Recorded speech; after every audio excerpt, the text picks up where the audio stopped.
Seja muito bem-vindo ao nosso podcast, o Fodascast ou Fadascast, como você quiser. Somos o que queremos ser e não nos rotule e nem nos coloque em uma caixinha. Hoje nós vamos conversar com as autoras do segundo volume desse projeto incrível, Márcia Kossanovic, Mila, Paula e Juliana. Sejam muito bem-vindas. Obrigada. Prazer. Muito bom. Olha só, vou falar uma questão geral para todo mundo, que a gente vai conversar. Na verdade, hoje vocês vão contar um pouquinho do que está escrito, mas não muito. Por favor, para todo mundo ficar curioso. Amém. E a pergunta inicial também, inicial não, vou deixar ela por último agora, não vou começar por ela. É assim, esse processo foi um processo longo, um processo de 1 ano de escrita, de esperar ficar pronto o projeto. E o mais importante, vocês ficaram ansiosas por esse momento. É isso? Todas vocês. Bastante. E eu queria saber o seguinte, se vocês tivessem também mais uma página, o que vocês escreveriam? Mas não vai ser essa pergunta agora. Primeiro a gente vai falar do capítulo de cada uma. Vou começar por você, Márcia. Seja muito bem-vinda. Obrigada, prazer enorme estar aqui. Vim direto da Holanda para estar aqui com vocês, com todas vocês. Prazer compartilhar aí as nossas histórias, não é? Com tantas mulheres maravilhosas. Ai, que bom. E a sua história, você fala sobre que você não queria mais se relacionar, estava meio que desiludida, mas o amor aconteceu. Verdade. E um amor que você mudou a sua vida. E você conta... Totalmente. Você conta muito isso no seu livro. Quero que você dê só uma pitadinha, não muito, para todo mundo ler o seu capítulo, mas, além disso, você também traz uma narrativa para as mulheres acima dos 50. Porque você construiu um projeto baseado nas mulheres acima dos 50, a mudança, a transformação que foi na sua vida. Divide aqui com a gente um pouquinho sobre isso. Então, eu vim ao longo da minha vida passando... Eu sempre acreditei muito na família, no amor, e tive muitas desilusões, né, amorosas assim ao longo do tempo. E isso me fez ficar um pouquinho descrente de que ainda eu pudesse encontrar alguém. Meus irmãos já estavam casados, as pessoas da minha idade também. Eu já estava com 35 anos e a coisa não acontecia, né? E foi de repente que eu conto no livro a história, não vou dar spoiler, eu li que as coisas se transformaram e que então eu realmente encontrei um grande amor da minha vida. E hoje nós temos 2 filhas, e isso realmente me transformou, mas me fez encontrar o meu lugar no mundo. Acho que isso foi a grande transformação. E eu só percebi isso depois de escrever essa história. Foi muito transformador. Uau. Depois que você colocou no papel, que você percebeu? Foi muito transformador, porque eu saí daquele lugar de dentro da história para fora. Então é como se passasse um filme, onde você começasse a ver os acontecimentos, por que eles aconteceram. Eu nunca tinha feito essa reflexão. E com o livro a gente faz essa reflexão. Traz pra consciência, não é isso? Traz verdade. de dentro para fora. E você começa a revisitar as coisas e dar significado mesmo ao que aconteceu e por que aconteceu. Então acho que isso foi a maior riqueza que escrever esse livro me trouxe. E depois de você encontrar esse lugar e você saber, se dar o valor, se entender, né, o porquê que as coisas acontecem, acho que você fica pronta para poder também transbordar isso para outras pessoas. Então a maneira como você, depois que você aprende, que você digere tudo o que aconteceu, entende o que aconteceu e sabe que aquilo te levou para que você estivesse pronta para o seu hoje, aí você está pronta para poder ajudar outras mulheres que talvez ainda não encontraram o significado para elas. Então eu acho que isso é o que traz que me deu esse chamado para poder estar, de certa forma, iluminando o caminho de outras mulheres, fazendo com que essas mulheres, que a trajetória delas, quem sabe, seja um pouco mais leve, não é? Para você foi leve? Está sendo leve? Olha, eu acho que foi o caminho natural, foi o que tinha que ser. Leve nunca é, porque todo mundo, ninguém passa ileso, né, nessa vida. Depois, com a gente, quando a gente chega, né, na idade mais madura, 50 anos, a gente não vai passar, né, só as rosas, né? É muito difícil chegar. É muito difícil chegar. E a gente tem que encontrar os aprendizados, os ressignificados da nossa história. Então, leve, não sei, mas era o que tinha que ser para que eu chegasse hoje com a força que eu tenho hoje para poder trazer para outras pessoas, dividir com outras pessoas. Sua construção, né? É isso aí. Eu vou aproveitar a sua fala a Mila. Oi, Mila, tudo bom, querida? Tudo bom? Cadê essa fadinha? Aqui. Ai, que linda, olha a fadinha dela. Linda, linda, linda. Mila, você fala um pouco dessas frustrações que todos nós temos na vida, no seu capítulo, mas você é uma pessoa muito resiliente. Porque eu sempre vejo você alegre.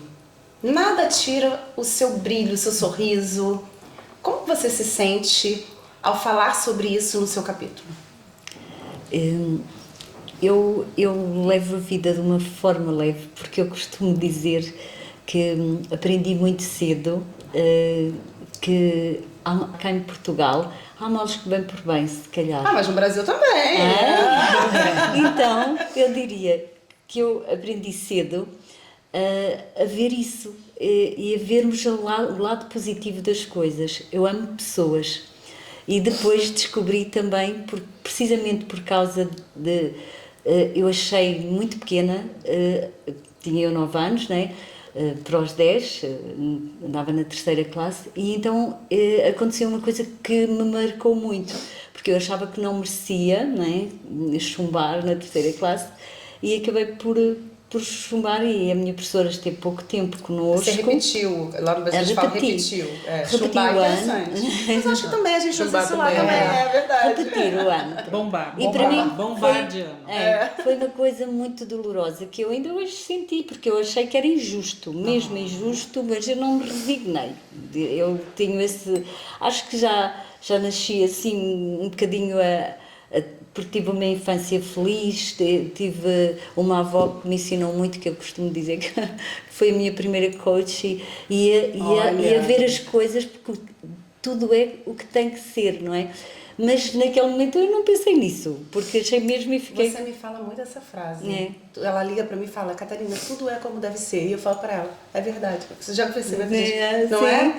Porque a minha avó dizia sempre isso, porque era muito resiliente, também muito calma. E então eu depois peguei nisso e achei que eu ia fazer o meu melhor e mostrar realmente que eu não merecia isso. Então vamos aproveitar agora, compre o livro para você poder ouvir, ler essa história e aprender. Exato. E tá gostoso esse papo aqui? Tá, vamos fazer um brinde? Vamos fazer um brinde, vamos, porque nós estamos aqui no Clube Chateau, Saúde. no centro de Lisboa, em Saldanha, que é patrocinador oficial. Nós estamos aqui nesse lugar incrível, super charmoso. Deixa eu beber, porque é importante brindar e beber. Toda a produção é feita pela Ive, a Maruja, nossa Maruja. Então você percebe aqui que tudo isso aqui é pensado para você poder ouvir histórias de mulheres reais pelo mundo. Márcia da Holanda, Mila de Portugal, Paula que veio do Rio de Janeiro, minha conterrânea, Juliana que veio de Londres.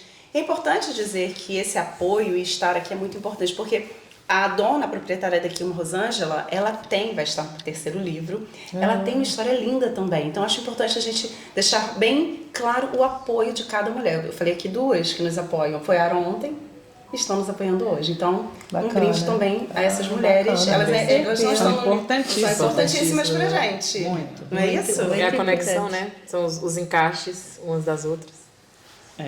Com certeza. Então, vamos lá. Paula. Fala, querida. Você, quando escreveu o seu livro, eu participei da história de cada uma, eu estive ao lado de cada uma, e eu sei que foi muito difícil para você terminar o seu capítulo naquele momento. Foi um momento, você começou a escrever e de repente algo desabou na sua vida. Eu estava num momento complicado. E como que você usa a escrita para se curar? eu acho que eu sempre usei, desde bem pequenininha. Eu sempre gostei muito de escrever e eu acho que eu sempre desabafei muito, né? Usei a escrita como um desabafo. Você quando tá criança e adolescente, tem coisas que você não quer dividir com seus pais, não é verdade? Insegurança, seus segredos. Eu sempre usei a escrita dessa forma. Né? Eu também. Eu tinha até esquecido disso. Os diários, né? Sempre. Eu escrevi no papel de carta. Perfumado, colorido. Coleção. E olha só, todo mundo colecionava, amiga. Eu colecionava.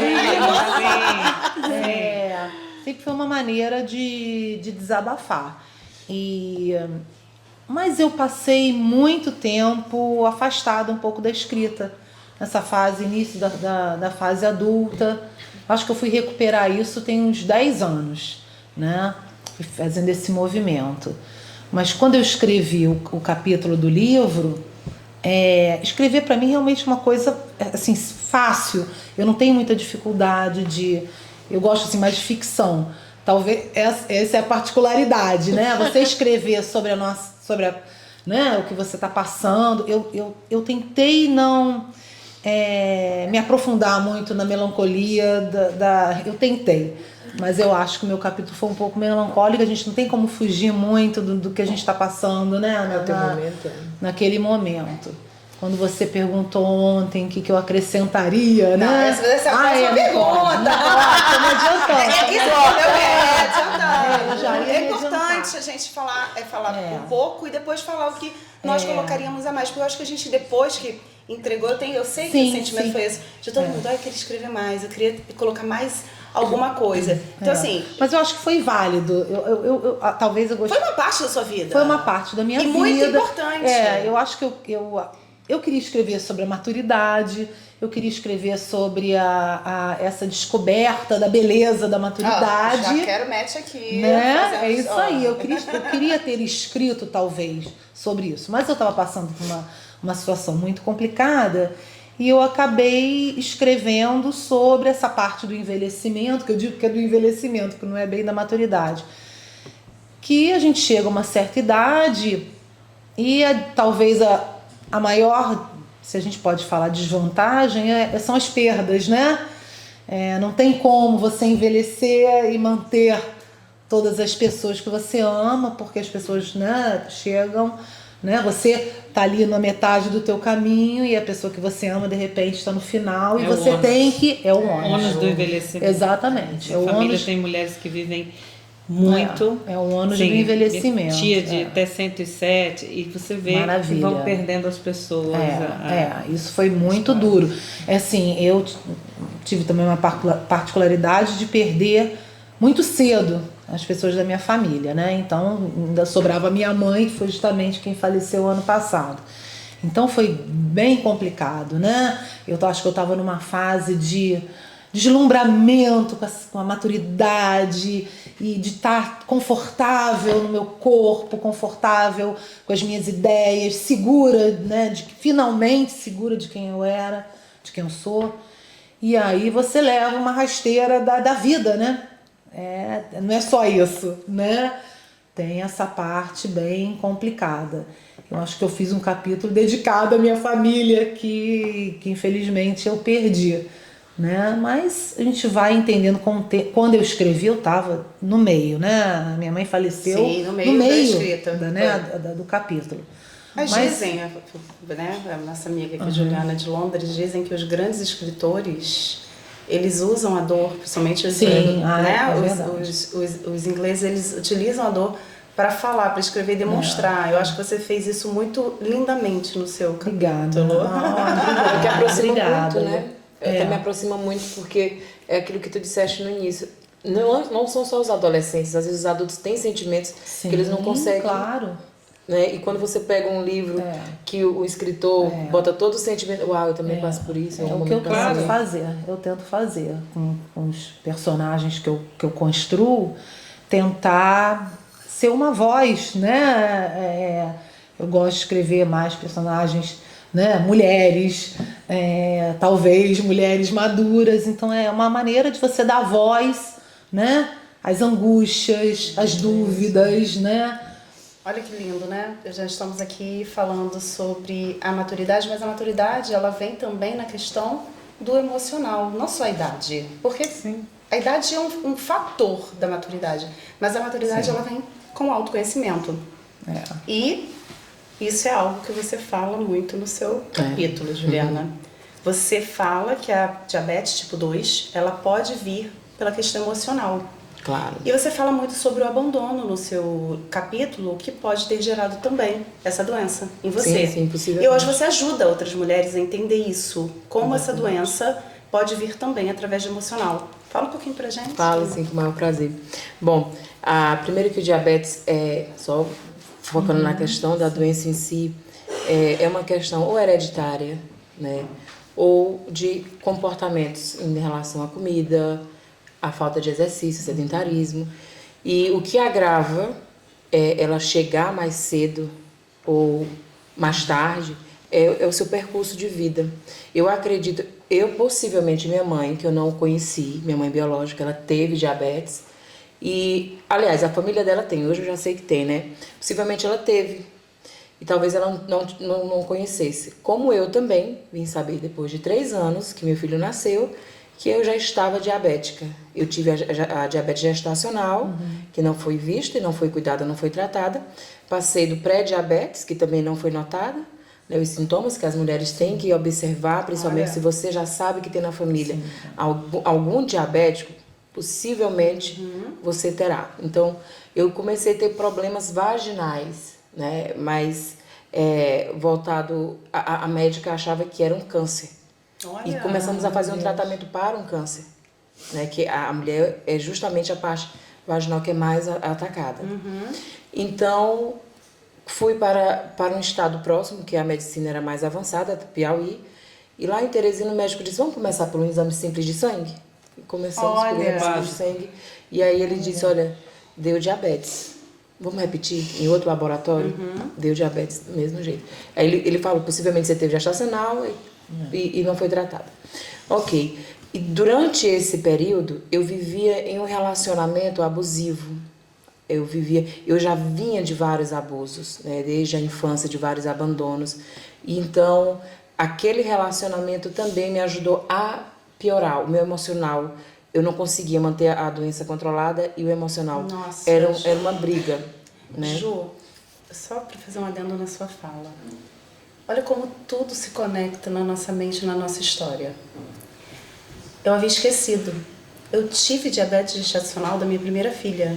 E eu vivia um relacionamento abusivo de violência doméstica com o pai da minha filha. E você falando isso agora, eu falei assim, opa. Escapou fedendo. Eu tinha 17 anos, não sabia que nem que eu estava vivendo um relacionamento abusivo, quanto mais saber que isso poderia ser por conta... Que incrível. Olha como nossas histórias, elas se conectam em alguma ponta, algum momento.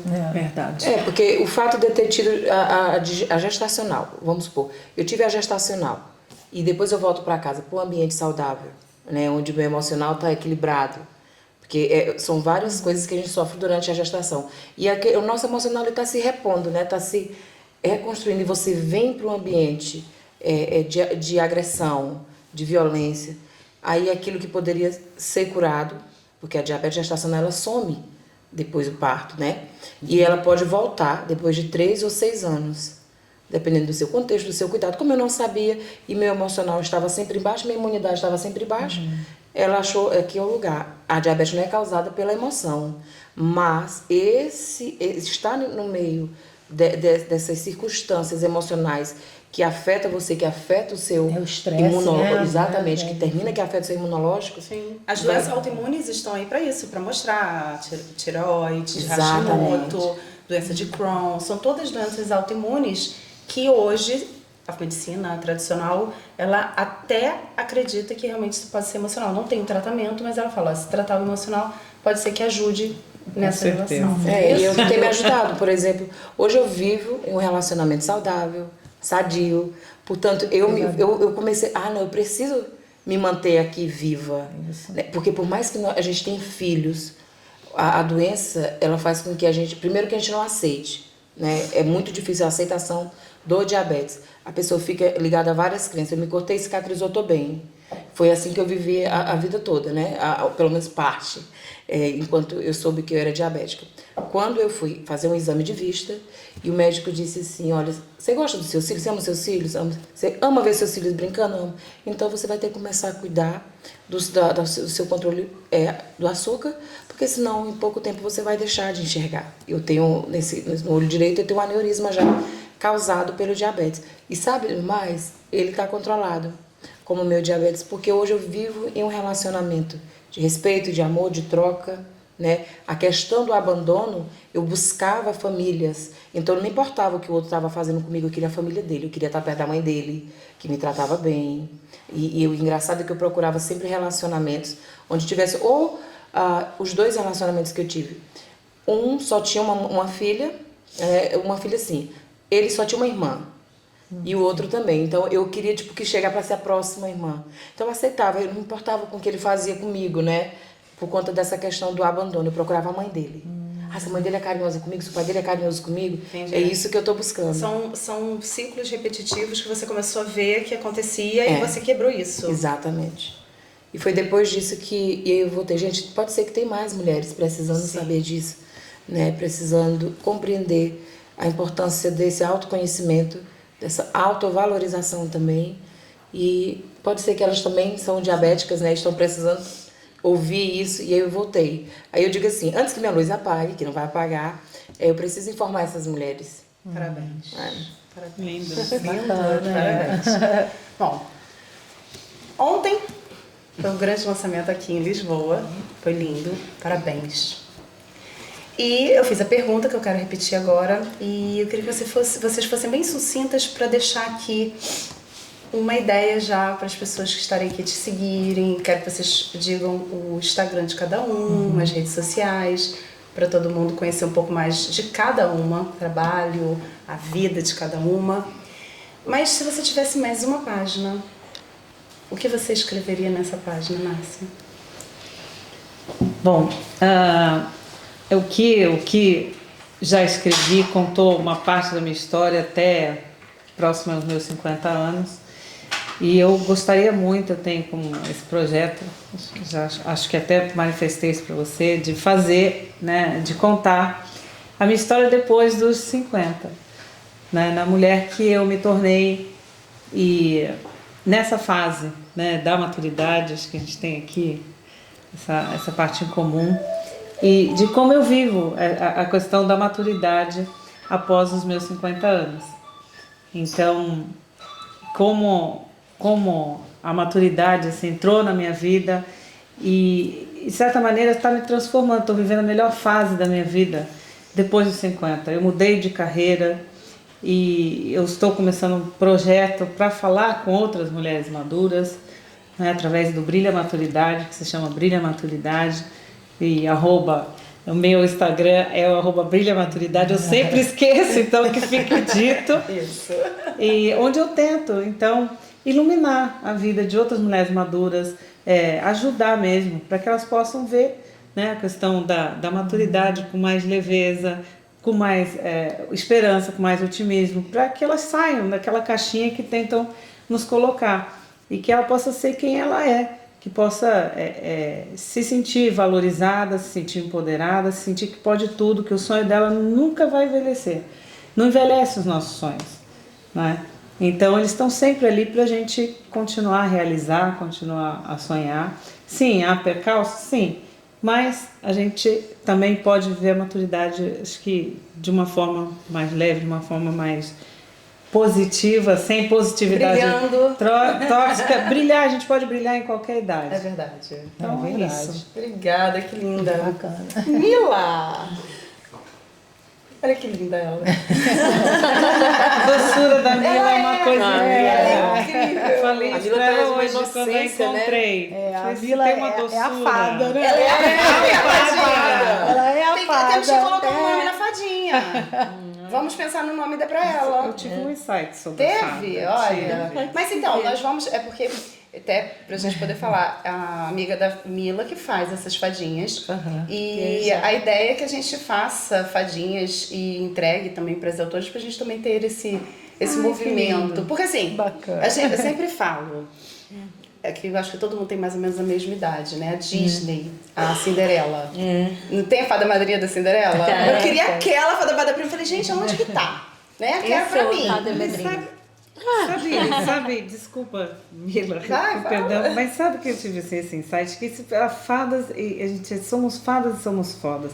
E aí, de repente, tive um insight que a fada somos magas e sábias. Poderosas. Então é isso. A sininho do Peter Pan, a sininho do Peter Pan é desse tamaninho. O Peter Pan não é nada sem ela.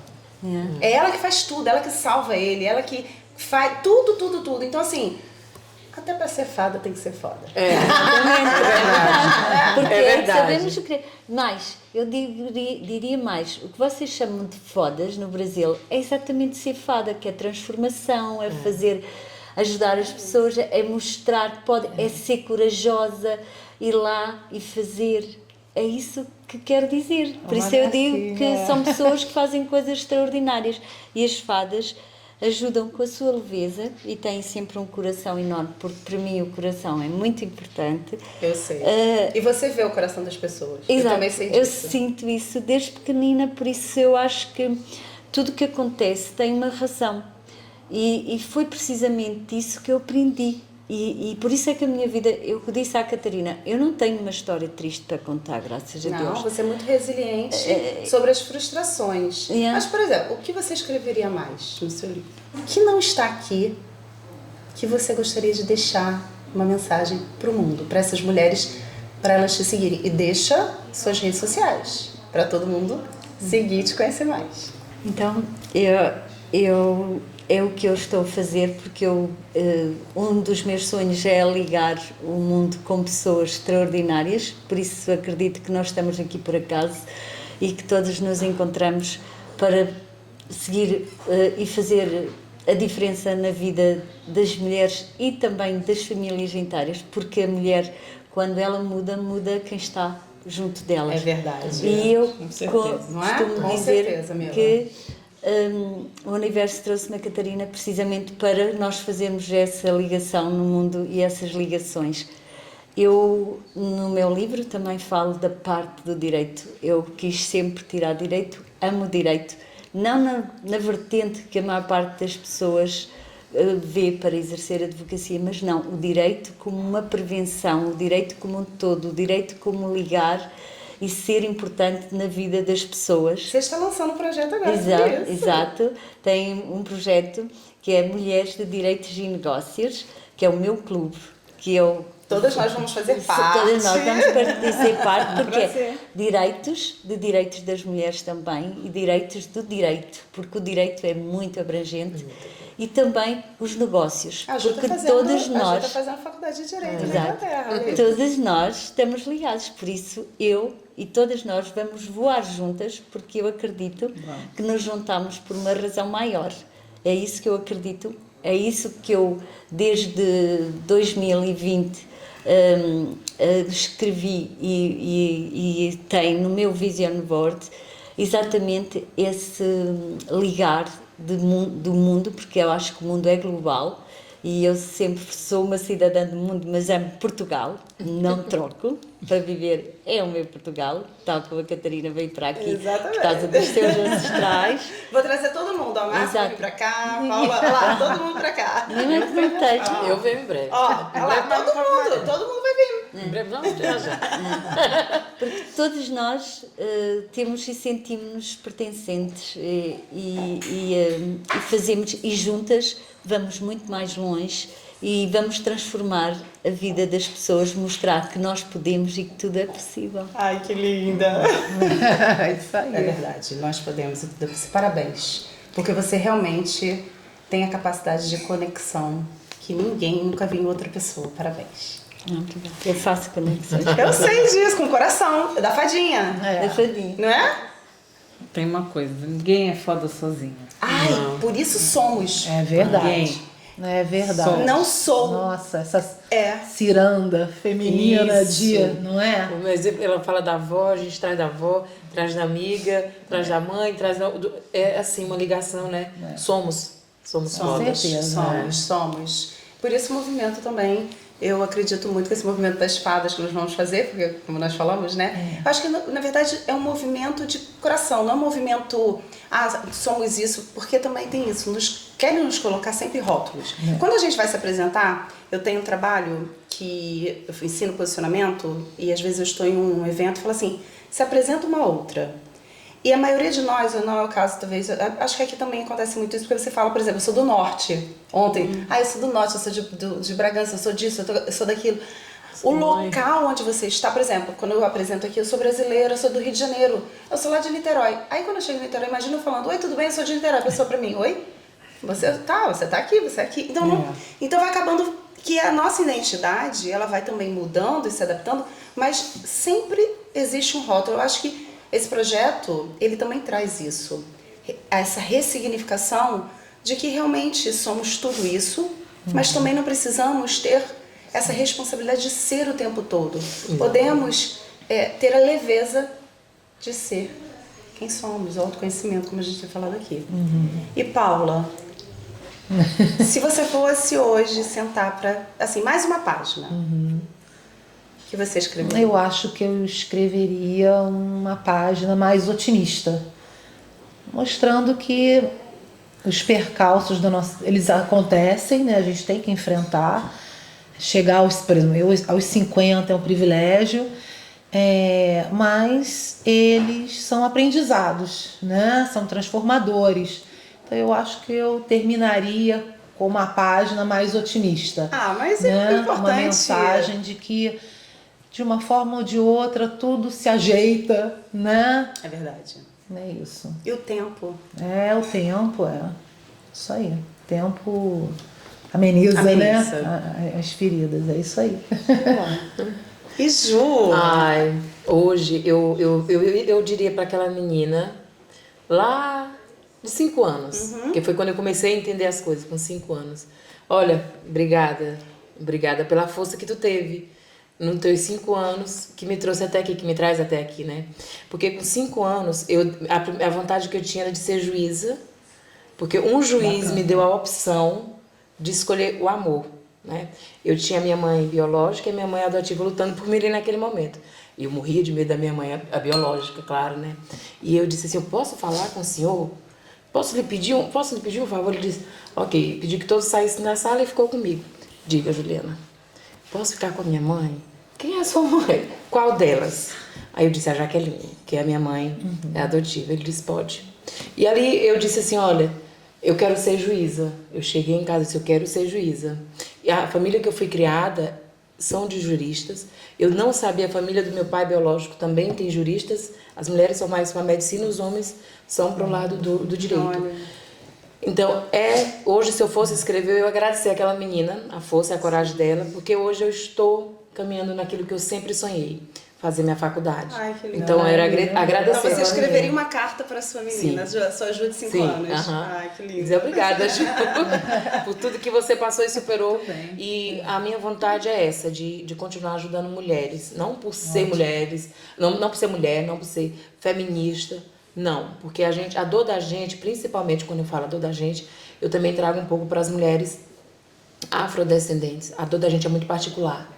Né? Eu sofri durante muito tempo também com as minhas características. Eu vivia me escondendo. Né? Então, para as mulheres, para elas saberem que sim, nós somos capazes de muitas coisas. Sim. Nós dominamos muitas coisas. Mesmo quando nós não estamos, nós estamos. Quando eu digo quando nós não estamos, nós estamos. Quando, por exemplo, na época de guerra, que os maridos vão, né? As mulheres estão em casa e têm que segurar. Né? Tem que trazer comida. Então, é sobre isso. É sobre ser capaz e acreditar que é possível, que é. Parabéns. Obrigada. Ai, gente, que delícia de bate-papo. Bom, estamos aqui nesse lugar maravilhoso, o Clube Chateau, que nos cedeu, nos patrocinou esse local.